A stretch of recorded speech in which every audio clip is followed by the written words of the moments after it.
mental resiliency. For over 2 years, I was required to shut down my business as I was deemed non-essential.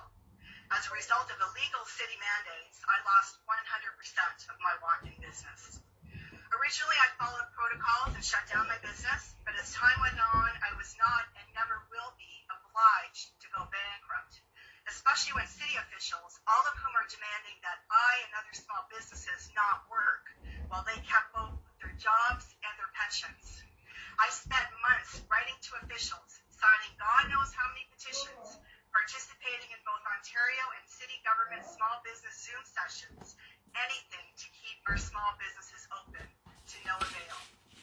City officials talk obsessively about the importance of small business and how it matters to every community, but simply talk.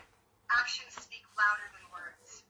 People in Ottawa and from other cities right across Canada amalgamated into this truckers' protest. Suffering for almost 2 years, they were given no other recourse because elected government officials, councillors, health, bylaw, and bureaucrats were all participating and promoting illegal economic mandates and activities by prescribing, recommending, facilitating, advertising, mandating, incentivizing, and using coercion to insist employees submit to experimental gene therapy injections. Section 1 of the Bill of Rights clearly states, Canadian citizens have the right to freedom of speech and freedom of assembly. The Bill of Rights surpasses all of the City of Ottawa's illegal mandates. City officials blatantly violated the legal rights of protesters, which included many Ottawa citizens, the ability to even use washrooms in various businesses, including Tim Hortons. They threatened small businesses, including hotels, with fines if they serve protesters. Ironically, these small businesses and restaurants that managed to stay open downtown against all odds and harassment by certain bylaw officers made more money in those few weeks than they had in months. They were grateful the truckers had shown up. Medical and scientific studies released from Israel, the UK, and the United States show unequivocally the dangerous and adverse side effects of these shots. City health officials either know these medical and scientific facts and continue to intentionally deceive the public, and if so, should be held criminally responsible for this, or they are so ignorant and incompetent of the facts that they should be immediately removed from office. Going back to downtown, there was no violence from the truckers. Daily, I saw them picking up garbage, feeding the homeless, and providing free barbecue lunches and dinners for lots of children and families. I met people of all ages, religions, ethnic backgrounds from across Canada, and even from the United States and Japan. There was music and dancing, and no one felt afraid. Interesting that so many police officers in Ottawa did not want to participate nor follow the illegal directives of the City of Ottawa. Perhaps it's because police officers were being forced to defy their oath that they make to the Constitution of Canada to protect their citizens, to protect their freedom of speech and their right to assembly. The city, in combination with local, regional, and national media, participated in an aggressive, discriminatory political narrative that included lying about the truckers and their motives, labeling them misogynist, racist, and even foreign terrorists. Worse, the city went along with the biggest media lie that Justin Trudeau had initiated the Emergencies Act on behalf of the Ottawa Police. Peaceful protesters were arrested on phony charges, picked up by police, driven a few miles away, unceremoniously dropped off in the freezing cold. Others arrested found that when they returned to their trucks, their windows had been smashed by police and many of their personal possessions stolen.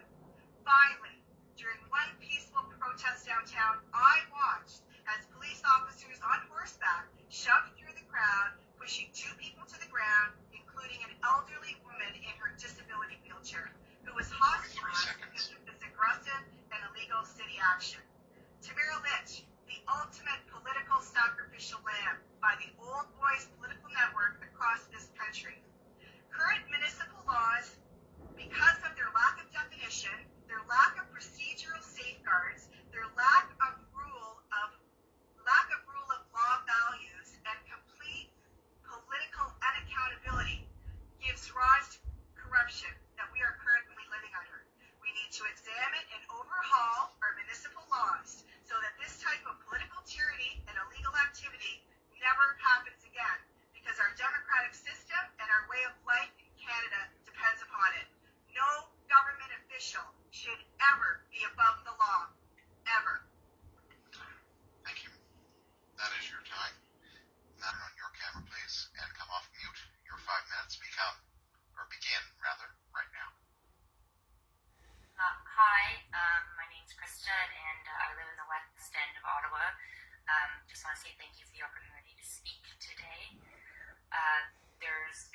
lot of points on both sides made. I'm going to keep my part short and sweet.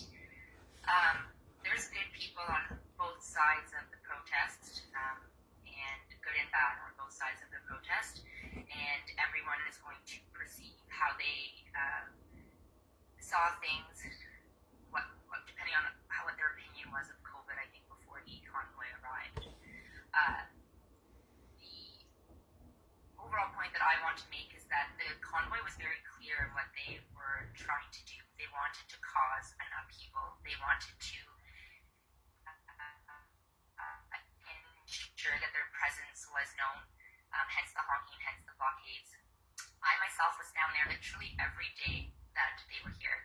I wanted to see firsthand what was going on, because the media did a job of covering it. There was tons of good, there was bad, I'm not saying it wasn't. There was tons of good things that also came from it, and none of that was portrayed to the people of Ottawa. I have lots of friends who were extremely upset that the convoy was coming, and after having gone down there themselves to see firsthand what was going on, shocked and horrified at how the local media coverage was portraying what was going on down there. The easy solution to all of this would have been for our Prime Minister and the politicians to speak with them. That was all they wanted, was to be heard. And our supposed leader couldn't take 5 minutes to have a conversation with them, which I think is the root of the cause for all of the harm that came from this. So if there was to be less of a presence from them, or not have to be people to be so put out by all of it, there was a very simple answer for our supposed leader to take control of the situation and be a grown-up about it, and that didn't happen. Anyway, I won't get into too many other points about this. That's my opinion, and lots of people share it. Thank you. Thank you. We'll remind all speakers to focus their comments and contributions on the City of Ottawa's response to the Convoy Protest. Madam Auditor General, any questions? I just want to say thank you very much, Minister, for taking the time to come speak to us today. All right. Thank you very much. We will hear from Roger Soloshi and then Dimitri Gornichi. Roger, if you are with us, I'm told that you're not accepting the panelist join prompt. So Pat, our technical whiz, is going to keep trying, but not sure if you stepped away. In the meantime, is Roger with us? I am here. Mr. Soloshi, if you turn on your camera, and your 5 minutes will begin right now. Thank you. On Friday, January 28th, protesters from across Canada arrived in Ottawa to protest federal vaccine mandates and vaccine passports. I am a resident of Ottawa. I was raised here, and I love this city. I only want what is best for Ottawa and my fellow citizens across the country. Please note that my observations are limited to the encampment on Wellington Street. I will speak to the police services that I experienced. Under former police chief Peter Slowly Recording in told the progress. Municipal Police Services Board on Wednesday, February 2nd, that there had been no riots, no injuries, no deaths. The Toronto Sun reported on Friday, February 4th, that there were only 3 reports of street crime in the Centertown district affected by the protest, compared to 31 police calls the week before. The atmosphere there was cheerful, with displays of flags, patriotism, and unity. I was happy to welcome our fellow citizens as guests to our fair city. On Tuesday, February 15th, Peter Slowly and the Police Services Board reached an agreement where he would resign. Slowly remarked that he stepped down with a heavy heart and that he did everything possible to keep this city safe and put an end to the protest peacefully. Deputy Chief Steve Bell was then named as interim police chief for Ottawa. He immediately mobilized federal resources and Emergency Act powers to end the protest.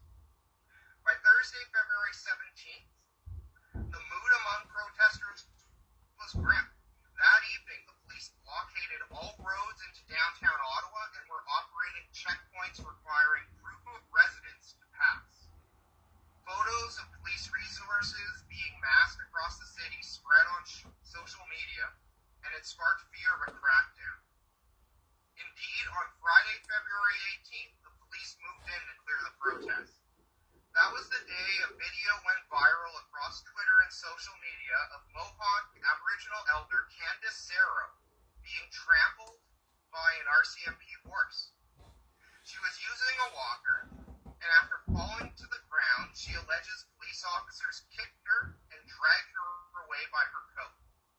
says she suffered a severe bruise on her leg, a fractured collarbone, and sore ribs, and spent time in the hospital to recover. I met Candace.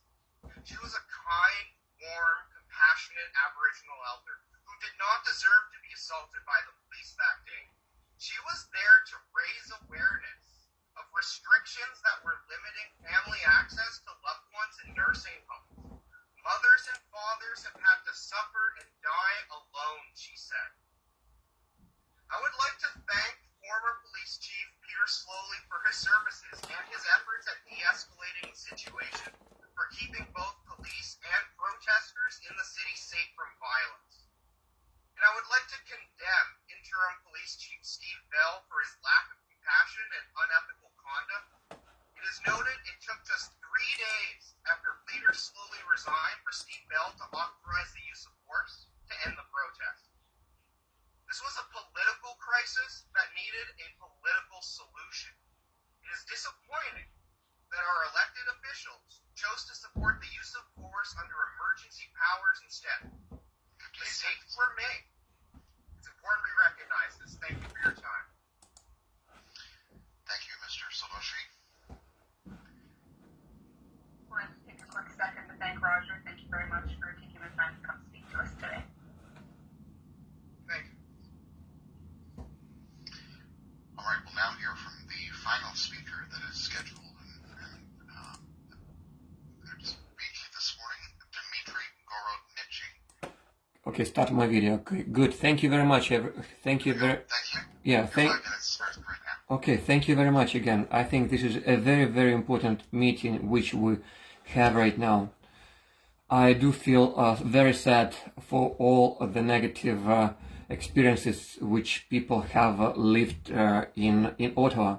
But at the same time, I feel also I'm very sad about the bad experiences of those people who came to protest, because they've been having problems well before that, since the beginning of the mandates, because we need to remind ourselves that their children were not able to attend activities. They were denied happy childhood. Majority of people who were there, they were not truckers. I went there myself multiple times. Majority, 80%, were people with young children who were protesting essentially just to, they wanted to talk to the government to make sure the truth is known and is publicized properly. And the truth is that vaccines for children, it does more harm than it does the good. Vaccine help elderly, no doubt. Vaccine for children, by that time already, there was more than enough information that vaccine do more harm than the COVID does. So that was a very legitimate concern from parents. And now myself, I am a parent of 4 children. I'm just going to jump in and remind folks that the purpose of this session today is to speak about the City of Ottawa's response to the Convoy Protest, not about vaccine mandates, masks, federal government, and anything else. So please limit your remarks to the City of Ottawa's response to the convoy. Thank you. Yeah, so thanks for reminding me of that. So I wanted to give credit first to Mayor Jim Watson, because in the early days of the blockade, he did send request to Prime Minister to assign a mediator to a protester. And as the previous speaker said, this protest would have been resolved easily if there was any effort to discuss or at least to listen to them. But because, in fact, there was no ever effort from the government even to listen to their legitimate concerns, and again, they had very legitimate concerns based on the even official data. Now, Jim Watson, in the beginning, they offered opportunity or proposed to talk to those. But if no one is talking to them, what they can do? They have legitimate concerns, and we're lucky to live in Ottawa, and they're coming from different places. But again, there were many people from Ottawa as well. The protests like that will be happening because we live in the capital. We need to prepare ourselves as citizens of the capital to deal with these protests and future protests in a compassionate manner, not to just to become angry but really to send mediators to make sure we can talk to those people and they could be easily resolved. And myself, we had great time there. We were with the family, with friends. Again, everyone had different experiences as before and after the protest. But again, it's very important to make sure we send a mediator and we give opportunity for them to be heard. That's why they came here, not to label them with all bad names, but really to make opportunity. That's it. So thank you very much.